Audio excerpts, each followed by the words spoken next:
అమాయకంగా కనిపిస్తూ ఏమీ ఎరగనట్లు నటిస్తూ యజమానికి నమ్మకంగా వ్యవహరిస్తూనే మరోవైపు తిన్నింటి వాసాలు లెక్కపెట్టినట్లు యజమాని ఇచ్చిన భారీ నగదును దాచిపెట్టి తిరిగి యజమానికి తెలియకుండా వాటిని కొట్టేసిన సంఘటన రంగారెడ్డి జిల్లా షాద్ నగర్లో సంచలనం సృష్టించింది.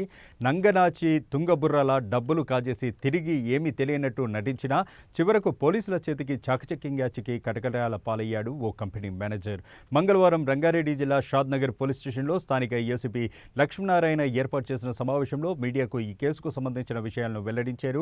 ఫరూక్ నగర్ మండలం ఎల్లుకట్ట శివార్లోని దుర్గా స్టీల్ కంపెనీలో యజమాని రాజ్ కుమార్ కంపెనీకి సంబంధించిన 7.5 లక్షల రూపాయలను ఈ నెల 3వ తేదీన కంపెనీ మేనేజర్ కమల్ కిషోర్కు ఇచ్చాడు. అదే రోజు 7.5 లక్షల రూపాయలు అతని చేతికిచ్చి టేబుల్ డెస్క్లో సెంట్రల్ లాక్ చేయించి మరీ వెళ్ళాడు. అయితే మరుసటి రోజు మేనేజర్ కమల్ కిషోర్ ఫోన్ చేసి నగదు కనిపించడం లేదని చెప్పాడు. డబ్బులతో పాటు కంపెనీలో డీవీఆర్ కూడా తీసుకువెళ్లారు. యజమాని రాజ్ కుమార్ స్థానిక పోలీసులకు ఫిర్యాదు చేయడంతో పోలీసులు ఈ కేసులో కొన్ని ఆధారాలతో మేనేజర్ కమల్ కిషోర్ వర్మను అరెస్ట్ చేశారు.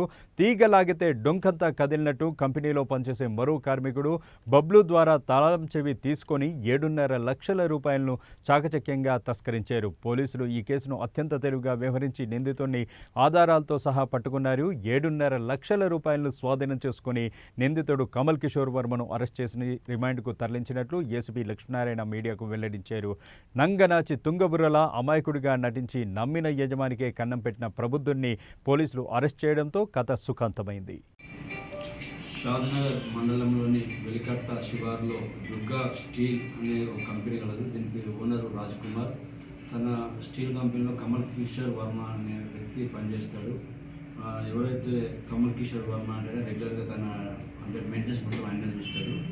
3 నాడు సాయంత్రం ఆ బీరువా చెస్ట్లో ఒక 7.5 lakhs పెట్టి తాళం వేసి కీ తీసుకెళ్ళి రాజ్ కుమార్కి ఇవ్వడం జరుగుతుంది.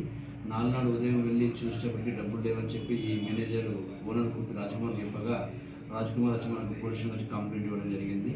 ఇది 4వ తేదీ నాడు 9 గంటలకు మనకు ఫిర్యాదు రాగా దానిపై కేసు నమోదు చేసి ఇన్స్పెక్టర్ గారు, డిఐ గారు, అదేవిధంగా ఎస్ఐ గారు టీం అంతా కలిసి ఈ దర్యాప్తు చేస్తున్న క్రమంలో ఎవరైతే ఈ మేనేజర్ కమల్ కిషోర్ వర్మ ఉన్నాడో అతనిపై అనుమానాలు ఎక్కువ వచ్చేటప్పటికీ ఉన్న ఎవిడెన్స్ బేస్ చేసుకొని అతను అదుపులో తీసుకుని విచారించాక అతడే ఈ నేర విషయం పెట్టుకోవడం జరుగుతుంది.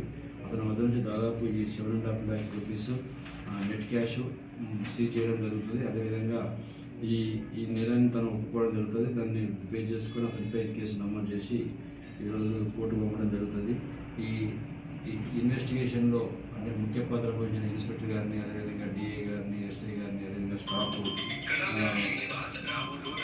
స్టాఫ్ శివారెడ్డి, తర్వాత రవీందర్, మోహన్, కరుణాకర్, జాకీర్, రాజు, సంతోష్ వీళ్ళందరూ కూడా మంచి పని చేశారని చెప్పి డీసీపీ గారు, అదేవిధంగా అడిషనల్ డీసీపీ గారు అప్రిషియేషన్ చేయడం జరిగింది వీళ్ళందరినీ.